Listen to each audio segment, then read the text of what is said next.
नमस्कार दोस्तों, LAC में आपका स्वागत है। आज की शो के अंदर अपन बात करेंगे अमेरिका के उस पैसे की जो बाइडेन खतरनाक तरीके से बहा चुके हैं पूरी दुनिया भर के अंदर, और डोनाल्ड ट्रंप आके अब इसको संभाल रहे हैं। हाल ही में खबर आई कि जो बाइडेन के एडमिनिस्ट्रेशन के अंदर $50 मिलियन के जो कॉन्डम्स है वो गाजा के अंदर यूं ही बांट दिए गए। वो उनका क्या हुआ, क्या कुछ नहीं हुआ, विनम्र आज के शो के अंदर अपन यही बात करेंगे। और दोस्तों, विनम्र क्या कहते हैं आप भी ये सुनिए, क्योंकि ये बहुत ही गहराई से रिसर्च करके लाए हैं। तो दोस्त बताइए विनम्र, क्या सीन है, अपडेट है? तो कार्तिक, हुआ ये है कि असल में जो डोज डिपार्टमेंट है, जो अभी हाल ही में डोनाल्ड ट्रंप की सरकार ने बनाया है, जिसके अंदर इलॉन मस्क हैं और पहले विवेक रामास्वामी भी थे, वो हट गए। तो जो डोज डिपार्टमेंट है, उन्होंने ये खुलासा किया है कि $50 मिलियन के, मतलब जो बाइडेन की सरकार में बहुत करप्शन किया है, बहुत पैसा यूएस के टैक्स पेयर्स का बाहर आया है, जिसके अंदर से एक एग्जाम्पल उन्होंने दिया है कि $50 मिलियन के कॉन्डम्स गाजा में भेजे गए थे। जो सुनने में ऐसा लगता है कि $50 मिलियन के कॉन्डम गाजा में बेच दिए। वॉर प्रोन एरिया के अंदर इतने ज़्यादा कॉन्डम्स, इतने महंगे कॉन्डम्स, इतनी बड़ी अमाउंट के अंदर कॉन्डम्स बेचने की ज़रूरत क्या थी? वहाँ भेजे क्यों जा रहे हैं? ज़्यादा मात्रा में भेजे क्यों जा रहे हैं? पहली चीज़ तो ये है।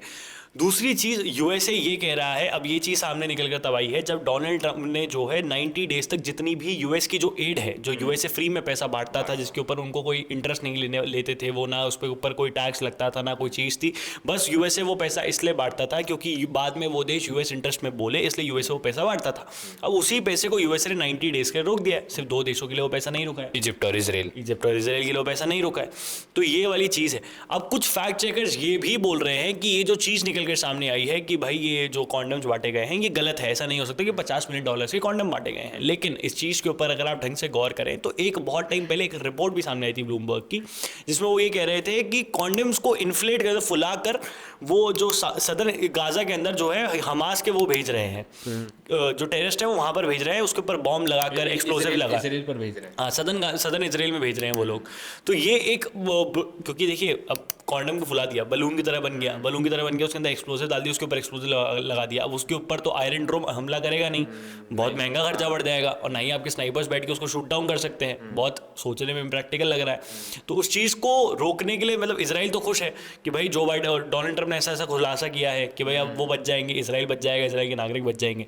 लेकिन ये चीज़ सामने आ चुकी है कि कॉन्डम का इस्तेमाल हमास के लीडर्स ने किस तरीके से कर रखा है। और अगर हम उसको इस न्यूज़ से भी लिंक करके देखें तो आप देख रहे हैं किस तरीके से डोनाल्ड ट्रंप कितना ज़्यादा सक्रिय हो गए हैं यूएस का पैसा बचाने के लिए। क्योंकि डोनाल्ड ट्रंप को यही लगता है कि जैसे ये खुलासा तो एक खुलासा है कि भाई हमें ये खबर लग रही, लेकिन अगर हम इन डेप्थ जाते हैं तो मैं आपको बताएं कि भाई किस तरीके से उन्होंने एड रोकी तो ये खुलासा हुआ। दूसरा, उनको पता है कि किस तरीके से यूएस के टैक्स पेयर्स का पैसा बचाना है, और उनका मानना ही ये है कि बिना बाहर पैसा भेजे, मतलब यूएस एड भेजता था कि सामने वाला देश मदद करे, लेकिन अब डोनाल्ड ट्रंप को पता है कि हम इतना बड़ा देश बन चुके हैं कि हमारी सॉफ्ट पावर ही इतनी बढ़िया है, या फिर हमारी, मतलब जो मैं कहूँगा कि इतनी अगर हम बोलेंगे भी तो भी देश को मानना ही पड़ेगा यूएसए से, क्योंकि फिर यूएसए एक ही चीज़ कहेगा, टैरिफ।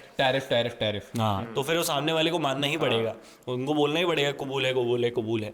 तो ये जो पूरा एस्पेक्ट है ना, किस तरीके से डोनाल्ड ट्रंप अपनी सरकार को चला रहे हैं, किस तरीके से वो सारी चीज़ें कर रहे हैं, तो निकल के सामने आ रही है। दूसरी चीज़ इसके अंदर ये भी देखने को मिलती है कि जो बाइडेन के एडमिनिस्ट्रेशन ने दोस्तों खूब सारी एड भेजी थी गाजा वालों को उस तरीके से। अब लेकिन जैसे कि ये कॉन्डम वाली बात निकल कर आई, पहले बात निकल कर आई कि जो कॉन्डम से दिए गए हैं, और अब जो है फिर एक वो रिपोर्ट जिसका आप बता रहे हैं कि जिसके अंदर ये बताया गया था कि कॉन्डम्स को किस तरीके से हमास के जो टेररिस्ट हो इस्तेमाल कर रहे थे, और सदर्न इसराइल या फिर इसराइल के ऊपर उनके ऊपर बम्बार्डमेंट चल रही थी, उस चीज़ का इस्तेमाल करते हैं। तो क्या आपको ऐसा नहीं लगता कि बाकी चीज़ें जो यूएस भेज रहा था गाजा को, इनका भी कहीं ना कहीं तरीके से इस्तेमाल किया जा रहा था इसराइल के खिलाफ? ऑब्वियस ही बात है। देखिए, अब ये जैसे एक खबर है तो देखना ये किस तरीके से यूएस इंटेलिजेंस इस चीज़ के ऊपर निगरानी रखता है, और क्या क्या खुलासे और डोनाल्ड ट्रंप की सरकार करती है कि जो बाइडेन की सरकार ने और क्या क्या किया है। क्योंकि डोनाल्ड ट्रंप का यही मोटिव है कि वो जैसे रिपब्लिकन है, वो एक बार सत्ता में आ गए तो अब हर बार रिपब्लिकन ही आने चाहिए। तो एक्सपोज करना प्रीवियस गवर्नमेंट को एक बहुत बड़ा वो बन जाता है कि भाई हमें डेमोक्रेट्स को एक्सपोज भी करना है, किस तरीके से वो करप्शन करते थे, किस तरीके से वो चीज़ें करते थे, कि बाद में भी लोगों को ये ना लगे कि रिपब्लिकन्स के अंदर डोनाल्ड ट्रंप के अलावा कोई और ऑल्टरनेटिव नहीं है। कि जैसे आज के समय आप भाजपा देख लीजिए, भाजपा के अंदर अगर आप बोलेंगे नरेंद्र मोदी के बाद क्या, तो अब लोग बोलेंगे योगी आदित्यनाथ है। तो उन्होंने संगठन, कभी भी इंसान को संगठन से ऊपर होने नहीं दिया। उन्होंने संगठन में बहुत सारे इंसान रखने शुरू कर दिए जो काम के हैं, काबिल हैं। लेकिन अब अगर रिपब्लिकन्स में देखेंगे तो डोनाल्ड ट्रंप के बाद क्या? मेन सवाल यही आता है।